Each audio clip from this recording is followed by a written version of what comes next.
तो 4 हम लोगों ने सिस्टम ऑफ मेडिसिन देख लिए वाले हैं। अब हम लोग बात करेंगे regarding the preparation and standardization of the ayurvedic formulation. तो जो आयुर्वेदिक फॉर्मुलेशन होता है उनका प्रिपरेशन एंड स्टैंडर्डाइजेशन कैसा किया जाता है वो हम लोग देखते हैं।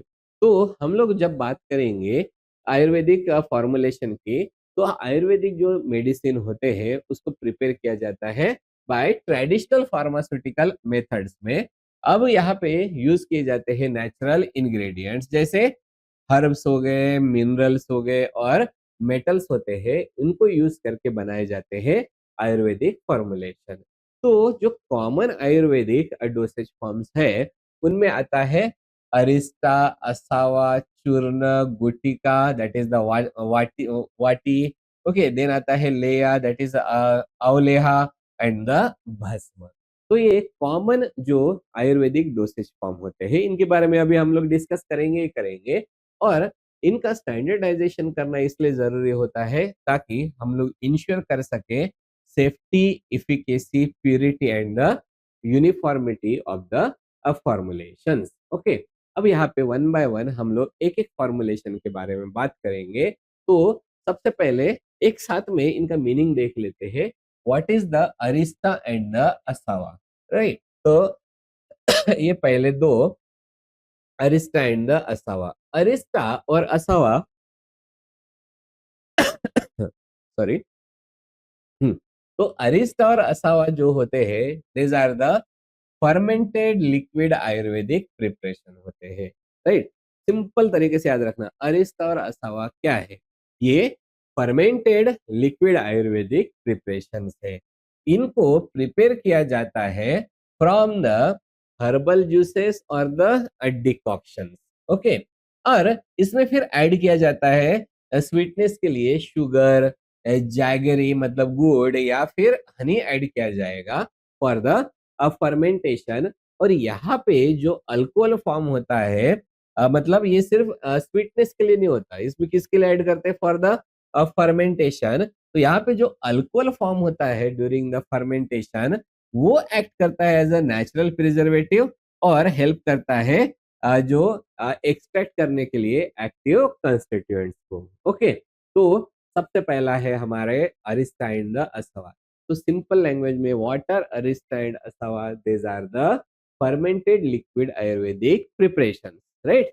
तो इसमें हर्बल पहले जूसेस को निकाला जाता है, फिर उसमें शुगर, गुड़ नहीं तो हनी डाला जाएगा, फिर उसका होगा फर्मेंटेशन और वो वहां पे बन जाएगा अल्कोहल। अल्कोहल जो होता है वो एक्ट करेगा एज ए नेचुरल प्रिजर्वेटिव, या फिर वो एक्सट्रैक्शन के लिए जो एक्टिव कॉन्स्टिट्यूएंट्स होते हैं या फिर जिनको हम लोग फाइटो कॉन्स्टिट्यूएंट्स बोलते हैं, उनके एक्सट्रैक्शन में हेल्प करता है ये अल्कोहल। ओके, तो इसमें अब सबसे पहला होता है वो होता है असावा। आप लोगों ने इसका क्लासिक जो एग्जाम्पल है वो बैद्यनाथ का जो कुमारी असाव असाव ऐसा नाम सुने वाला है, राइट? तो ये क्या होते हैं?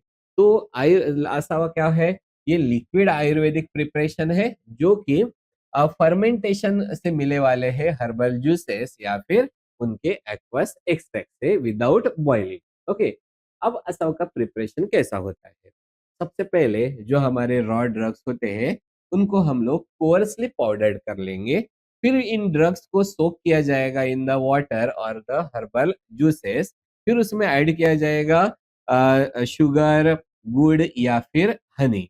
अब इसमें ये जो मिक्सचर होता है इनका बने वाला, उसको एयर टाइट फर्मेंटेशन वेसल में रखा जाएगा और फिर नेचुरल जो फर्मेंटेशन होता है वो फर्मेंटेशन होने दिया जाएगा फॉर द सेवरल डेज। और ये बाद में जो फर्मेंटेड लिक्विड होता है उसको फिल्टर करके स्टोर किया जाता है, तो वो बन गया है असावा। फॉर एग्जाम्पल कुमारी असावा, या फिर जो अशोक अरिस्टा है, तो जिसको ग्रुप किया जाता है असावा को अरिस्टा के साथ में।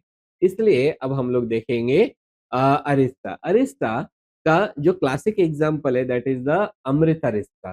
तो ये अरिस्टा क्या होता है? ये भी फर्मेंटेड आयुर्वेदिक प्रिपरेशन है, लेकिन ये बने वाले हैं फ्रॉम द हर्बल डिकॉक्शन से, राइट?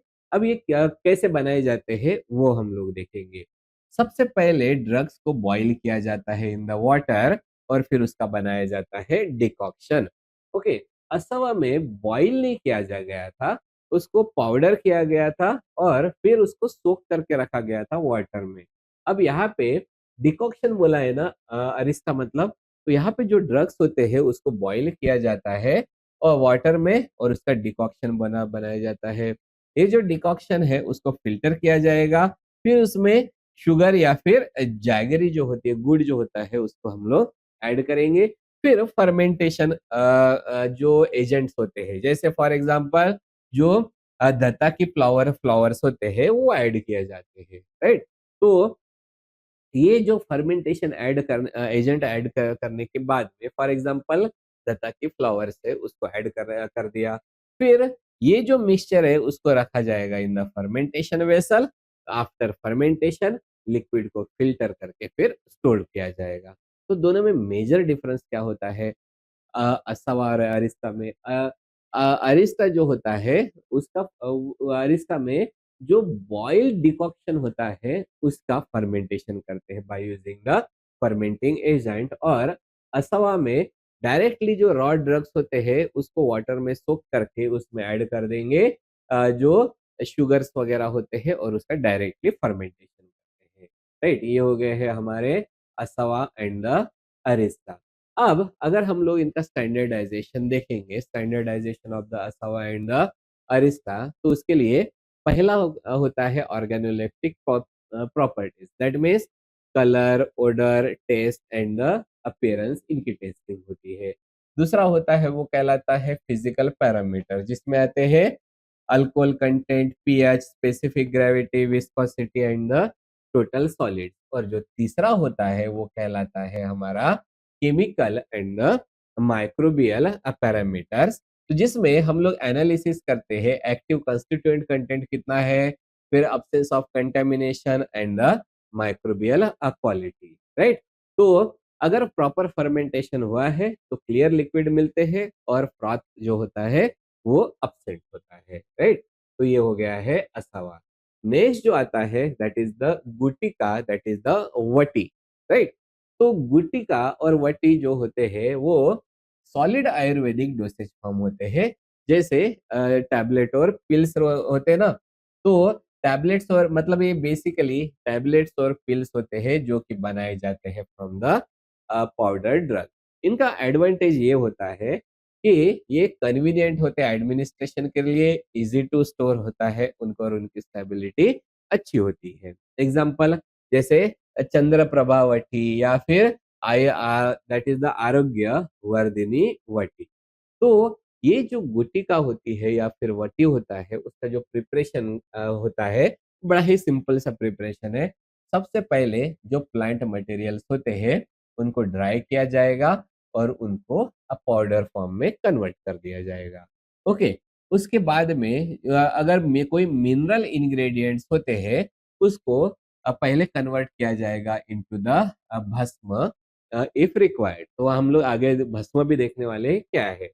अब ये जो पाउडर इंग्रेडिएंट्स होते हैं उनको मिक्स किया जाएगा, फिर इसमें बाइंडिंग एजेंट ऐड करेंगे। फॉर एग्जांपल जैसे हनी हो गया या फिर हर्बल जूसेस है, उनको ऐड किया जाएगा और फिर जो मिक्सचर है उसको हम लोग ट्राइचुरेट करेंगे टू फॉर्म द पेस्ट। फिर ये जो पिल्स होते हैं उनको मैन्युअली रोल किया जाएगा या फिर जो मशीन्स होते हैं उसका यूज करके भी पिल्स बना दिए जाएंगे, राउंड पिल्स, और उसके बाद में उनको ड्राई करके स्टोर किया जाएगा। This is the preparation of the vati. और अभी अगर हम लोग इसका स्टैंडर्डाइजेशन देखेंगे तो वटी के स्टैंडर्डाइजेशन के लिए हम लोग देखते हैं फिजिकल पैरामीटर में weight variation, hardness, disintegration time and friability की भी टेस्ट कर सकते हैं। और क्वालिटी पैरामीटर्स में वो तो इम्पोर्टेंट है, uniformity of ingredient and the chemical content, और माइक्रोबियल इवोल्यूशन में माइक्रोबियल क्वालिटी, और सबसे इंपॉर्टेंट होता है absence of the pathogen. So this is the gutika और द वटी। फिर आता है this is the churna. Okay, तो चूर्ण मतलब सिंपल लैंग्वेज में ये होता है fine powder of the medicinal plant. Okay, ये one of the most common, अब जैसे त्रिफला चूर्ण हो गया, राइट? तो ये one of the most common Ayurvedic dosage form है, जिस साथ में जो सितोफलादी चूर्ण होता है, या फिर हिंग वष्ट का चूर्ण होता है। ओके, सबसे ज्यादा तो जो चलता है वो होता है त्रिफला चूर्ण, राइट? चूर्ण का प्रिपरेशन कैसे करेंगे? बिल्कुल ही सिंपल है। सबसे पहले क्रूड ड्रग को कलेक्ट और क्लीन कर लेंगे, फिर उसको ड्राई करेंगे, फिर ड्राइड मटेरियल मटेरियल है उसको पल्वराइज किया जाता है, मतलब उसको पाउडर फॉर्म में कन्वर्ट किया जाता है, और फिर पाउडर को पास किया जाएगा थ्रू द सिव। यूजुअली जो 80 मेश की सिव होती है वहां से पास करेंगे, और फिर वहां से जो यूनिफॉर्म पाउडर जो होता है वो मिल जाएगा, उसको पैक किया जाता है in the air tight container में। तो वैसे फिर उसका स्टैंडर्डाइजेशन भी आएगा। तो फिजिकल पैरामीटर में क्या देखे जाएंगे? Particle size, moisture content and the bulk density. Chemical parameters में हम लोग देखते हैं चूर्ण के, तो उसका जो एक्टिव कॉन्स्टिट्यूएंट होता है उसका एनालिसिस, और जो माइक्रोबियल जो पैरामीटर्स होते हैं उसमें माइक्रोबियल लोड देखा जाएगा, and again the absence of the pathogenic micro organism. तो ये जो चूर्ण का पाउडर होता है, this should be the free flowing without lumps, and इसमें जो ओरिजिनल कलर और ऑर्डर होता है वो मेंटेन रहना चाहिए। ओके, उसके बाद में आप लोगों ने बचपन में च्यवनप्राश बहुत खाया होगा। तो च्यवनप्राश ये एक्चुअली डोसेज फॉर्म नहीं कहलाता है। मतलब च्यवनप्राश क्या है? च्यवनप्राश ये कहलाता है लेह्या या फिर अवलेहा, राइट? तो chyawanprash is the itself is not a dosage form. तो च्यवनप्राश ये एग्जाम्पल है लेह्या या फिर अवलेहा का। मतलब chyawanprash is the example, right? किसका एग्जाम्पल है? वो डोसेज फॉर्म जिसको बोला जाता है लेया या फिर अवलेहा। तो लेहा या फिर अवलेहा होता है, ये सेमी सॉलिड आयुर्वेदिक प्रिपरेशन होते हैं जो कि बनाए जाते हैं mixing the herbal extract with the sugar और द जैगरी, राइट? तो शुगर या फिर गुड़ के साथ में जो हर्बल जो एक्सट्रैक्ट का मिक्सचर होता है उसको मिक्स करके जो सेमी सॉलिड बनाया जाता है, जिस जो एग्जैक्टली जो आप लोगों को च्यवनप्राश के नाम से हम लोगों ने बचपन में खाया वाला है। तो इसकी जो कंसिस्टेंसी होती है वो कंसिस्टेंसी पेस्ट लाइक होती है। ओके, और यूजुअली ओरली ही लेते हैं, और ये न्यूट्रिटिव एंड थेरापेटिक यूज होता है इनका, लेया या फिर अवलेहा। और इसका सबसे कॉमन एग्जांपल होता है वो होता है च्यवनप्राश। ओके, अब ये बनाने का मेथड क्या है या फिर प्रिपरेशन क्या होता है? तो सबसे पहले तो हर्बल डिकॉक्शन बनाए जाएंगे, राइट? ये हर्बल डिकॉक्शन कैसे बनाते हैं? बॉइलिंग एंड एक्सट्रैक्शन करके, फिर उसमें शुगर और जैगरी जो है उसको ऐड करके उसको हीट किया जाता है, और ये जो मिक्सचर होता है उसको हम लोग तब तक कॉन्सेंट्रेटेड करेंगे जब तक उसकी कंसिस्टेंसी जो होती है वो थिक कंसिस्टेंसी हो नहीं जाती, और फिर इसमें ऐड किए जाते हैं पाउडर्ड हर्बल जो ड्रग्स है वो ऐड किए जाते हैं। साथ में ingredients such as the honey और घी ये भी ऐड किए जाएंगे, और इस मिक्सचर को कंटिन्यूअसली स्टर किया जाएगा। फिर जब वो फुल हो जाएगा फिर उसको अच्छे से स्टोर किया जाता है। तो ये कहलाता है ले या फिर अवलेहा। और इसका अगर स्टैंडर्डाइजेशन देखेंगे तो स्टैंडर्डाइजेशन में ऑर्गेनोलेक्टिक प्रॉपर्टी में कलर, टेस्ट एंड कंसिस्टेंसी आता है।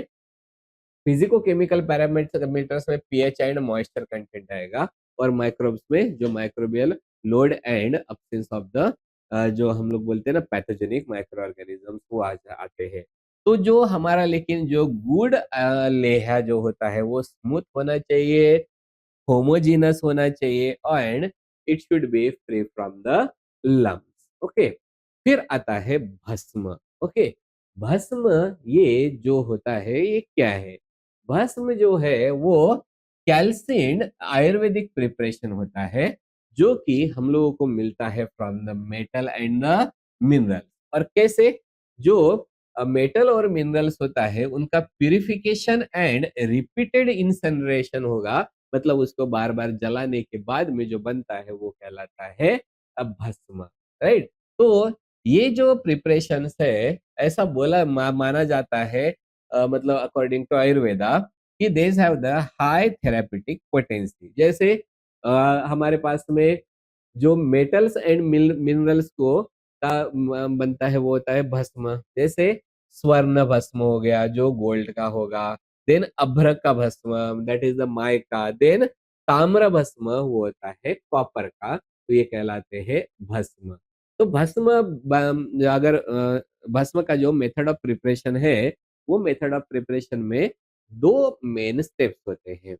पहला वाला जो स्टेप होता है वो कहलाता है शोधन, मतलब प्यूरिफिकेशन। मतलब यहाँ पे जो मेटल्स और मिनरल्स होते हैं, यहाँ से इम्प्यूरिटीज को रिमूव किया जाता है बाय हीटिंग, वॉशिंग या फिर treating with the herbal juices. तो पहले में क्या निकाल दिया जाएगा, इम्प्यूरिटीज जो होती है मेटल्स और मिनरल्स में वो रिमूव की जाएगी। फिर जो दूसरा होता है वो कहलाता है मारन, दैट इज द कैल्सिनेशन।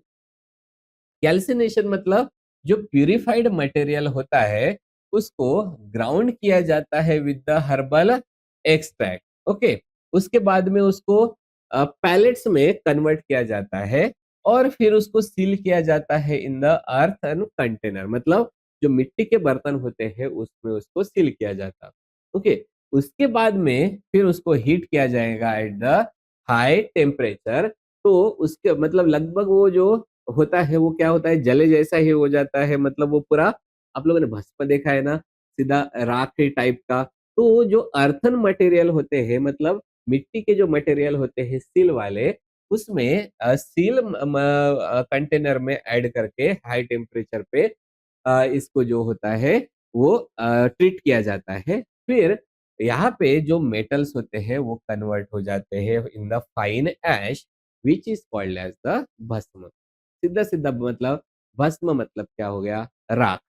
किसकी राख होती है, मेटल और मिनरल्स की राख को हम लोग बोलते हैं भस्म, राइट। तो अगर हम लोगों को देखना रहेगा कि भस्म का स्टैंडर्डाइजेशन अगर है, तो ट्रेडिशनल जो आयुर्वेदिक जो टेस्ट रहते हैं, तो according to traditional ayurvedic test जो भस्म का स्टैंडर्डाइजेशन है, उसमें सबसे पहली जो टेस्ट होती है वो कहलाता है रेख, दैट इज रेखा पूर्णता। मतलब ये जो हो गया रेखा पूर्णता, रेखा पूर्णता में होता क्या है, भस्म इतना फाइन होना चाहिए कि this should be enter the lines of the fingers. मतलब ये जो फिंगर्स के हमारे लाइंस होते हैं, इन फिंगर्स के लाइंस में एंटर करने होने चाहिए, that is called as the rekha purnata. Second जो टेस्ट होती है वो कहलाता है वरी तारत्व। ओके, सो वरी तारत्व मतलब ये जो भस्म जो होता है वो फ्लोट होना चाहिए ऑन द वाटर, कंटेनर के साथ में नहीं। अगर राख को पानी के ऊपर डालते हैं तो वो तैरनी चाहिए, that is the that is वारी अतारत्व। तीसरी जो टेस्ट होती है स्टैंडर्डाइजेशन टेस्ट भस्म की, वो कहलाता है क्या क्या है, निश्चंद्रत्व। ओके, मतलब भस्म में कोई भी मेटालिक लस्टर नहीं होना चाहिए। मतलब जो चमक होती है ना मेटल की, वो बिल्कुल नहीं होनी चाहिए, that is called as the nishchandratva. Okay, चांद कैसा है, वो चमकता है, मेटल भी है वो चमकते हैं, तो चमक बिल्कुल नहीं होनी चाहिए भस्म में। फिर चौथा जो टेस्ट होता है वो कहलाता है उनामा।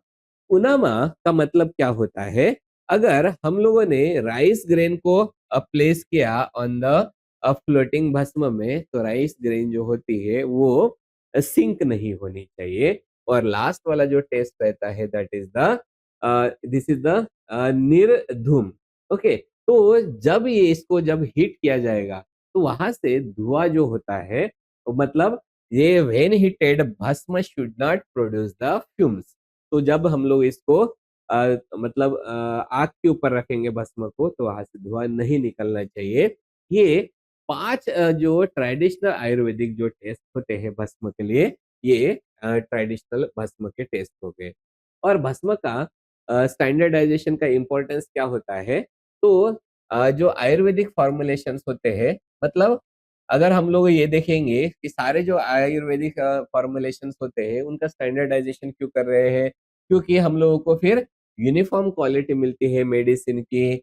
देन आता है सेफ्टी होता है फॉर्मुलेशन का, उनकी प्रॉपर थेरेपेटिक एफिकेसी होती है। और जो कंप्लायंस रहेगा विद द आयुर्वेदिक स्टैंडर्ड्स के अकॉर्डिंगली। तो ये हो गया है रिगार्डिंग द आयुर्वेदिक जो हमारे फॉर्मुलेशंस होते हैं। तो हम लोगों ने अभी जो आयुर्वेदिक फॉर्मुलेशंस देखे वाले हैं, आयुर्वेदिक फॉर्मुलेशन में थे अरिष्टा एंड द असव, उसके बाद में चूर्ण, उसके बाद में गुटिका, उसके बाद में लेया और आता है भस्म। ओके, तो इस तरीके से हम लोगों ने ये जो पार्ट है जिसको बोला जाता है preparation and the standardization of the ayurvedic formulation, इसको भी हम लोगों ने कवर कर लिया।